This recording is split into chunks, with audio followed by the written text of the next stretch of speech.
you will have many opportunities to reinvent yourself. And so, so I think, it's worthwhile taking risks and trying to do something you're really, excited by.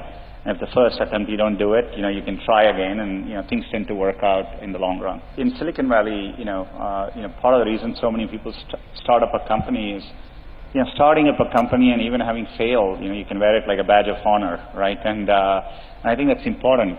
Culturally, risk is rewarded. I remember when I started working at Google, if I went and people were discussing ideas, the other people who heard the ideas try to build on those ideas. They encourage you.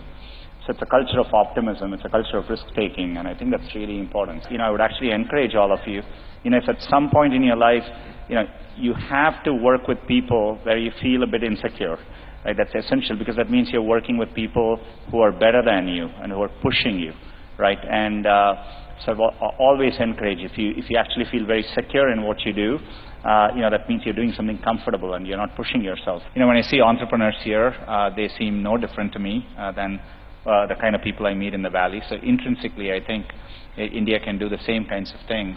And as the internet becomes more mainstream, people feel more confident. You have a much larger domestic market to tackle. That'll give you the confidence to tackle not just the local market, but global problems as well. I think at Google always, we used to think about solving problems. Always what we would look for is, will it one day apply to 1 billion people, right? And so if we did something, will it work for 1 billion people? And we wanted to work on problems which people used in their everyday life. And so we always ask those questions.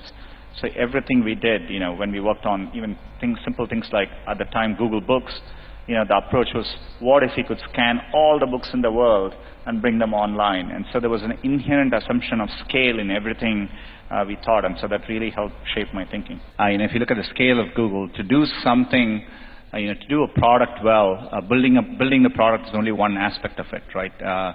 You want to be able to build it, you want to scale it, take it to market. How you take it to market, how do you market it, how do you sell it in certain cases? The end-to-end work that takes to make a product happen, it's a very cross-functional thing.